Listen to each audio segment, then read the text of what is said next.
dominant narrative is that any species that's outside of its native range, particularly if it was moved by humans, is an ecological disaster, and that could not be further from the truth. First of all, humans are part of nature. That we move things around is a perfectly natural process. So there's just a few things that I want to point out with this.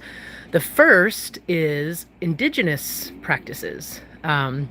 There's a lot about indigenous practices that we just don't know because a lot of it was oral tradition and a lot of it was suppressed on purpose by, colonizing forces and that kind of thing. But what we do know is that pre-European influence, indigenous peoples pretty much everywhere saw neobiota or migrant species, what a lot of people call non-native or invasive sometimes species. They saw them as new sources of knowledge, new sources of food, new sources of shelter, new sources of medicine. And as sovereign nations, species just as, with just as much right to move around the planet as humans have. And maybe even more because we're the young ones here. They've been around a lot longer. So that's something to consider. Also, the fact that indigenous peoples also took the plants and animals that they knew with them where they went a lot of the time. So that's number one. Number two, the history of the ideology. If you've never looked into the history of the invasive ideology or the invasion biology or ecology ideology, it's a really good thing to know about. Conservation in general had a really shisty beginning. There was a lot of racism, a lot of removing indigenous people to protect the land from them, even though the reason they thought it was so amazing is because it had been managed by the indigenous peoples. That's what part of why it was so beautiful. So yeah, American conservation has some pretty racist, eugenicist, xenophobic roots. There's a reason that Adolf Hitler called one of Madison Grant's books his Bible. Madison Grant was one of the fathers of American conservation. They were taking notes from how we were treating indigenous people, and that informed how the Nazis treated the Jews. So that's just a little, Also look up Charles Elton, who is the father of invasion biology. He's credited as being the father of invasion biology. Look at who he was taught by. Carr Saunders is one name that I remember. There's another one that I'm forgetting right now, who was a mentor or a teacher of his, and they were both well-known eugenicists. So he was steeped in that culture. It was also a wartime culture. That's why the entire rhetoric around invasive species is just wartime xenophobia and racism, wild. So it's a really good thing to look into that history, look into early conservation and why were they so afraid of not only animals and plants from other places, but people from other places.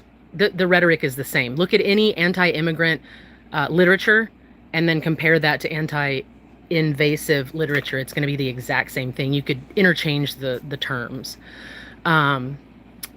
So there was one more thing I was going to say about that, but I'll just move on to the third thing, which is that if you look at the land, water, and other uses historically of the system that you believe has been invaded by a species from somewhere else, you're going to see disturbance. It might be what we call a natural disaster.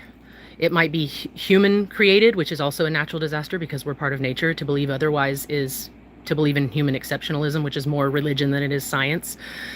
Hold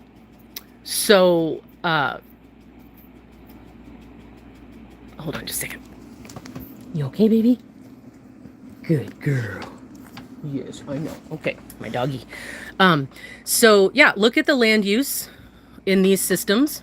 Look at the water. What has happened to the system? Has it been disturbed, and how?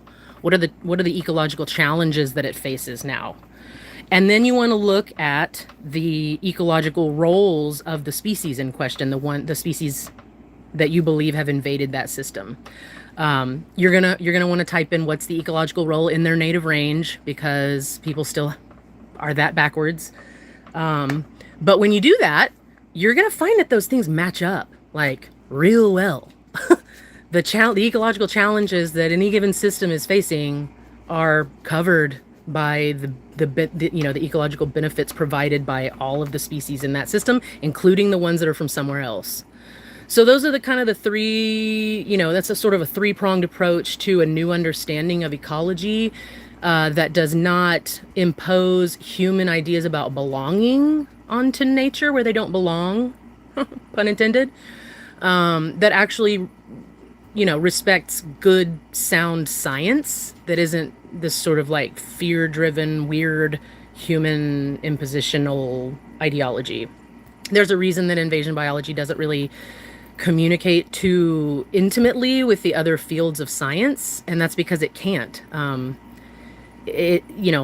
Compare it to deep ecology, geology, genetics, any other, discipline that should have overlap with it, and they don't align because it's not based on science. It's based on human emotion and ideas about belonging. So those are just some things to take a look at when you're considering this topic. And for anybody who is wondering, I'm a trained biologist and a naturalist and an outdoor educator. I've been studying this topic for 25 years. I taught invasion biology for 12 years until I realized the damage that I was doing by observation in the field, by critical thinking, by speaking to colleagues, by doing research analysis, you name it. I've tried to get my hands on it to understand what was happening because none of what I was seeing made any sense. People were just like, it was interesting because I used to be a Christian, and the feel was real similar. The arguments, the emotionality around it that shouldn't be there in a scientific context were very religious. And so now I kind of look at invasion biology as part of scientism, a movement called scientism, which is not science. It claims science as its base, but it's not. So that's just kind of a little short rundown. I have a lot of resources. I've been amassing resources for about the last 8 or 9 years since I started really diving deeply into this and analyzing the research. So if anybody wants those, you're going to probably have to comment because I haven't been looking at the... Oh, hey, hi. Hi, Naveen. Hi, Mr. Big. I can't really see anybody else. If you need resources or if you want resources, comment on this video and I will find a way to get them to you. Let's get this thing turned around, man. We got all these allies out there and we got people just going out there at the behest of, Dow, Monsanto, Bayer, and just removing them chemically or mechanically. And that is just absolutely inappropriate. What we need to be doing is understanding their ecological roles. And if you want them to go away, help them. If they're cleaning up the water, if they're, shading the soil, if they're holding the soil in place and preventing erosion, figure out how to help them do that. And then you'll see them go bye-bye sooner. But I imagine in the process, you'll probably fall in love with them and realize that it has nothing to do with belonging. It has to do with who can be utilized, who is close by, who can do this job. That's all nature cares about. So thanks for listening, and leave me a comment if you want some resources.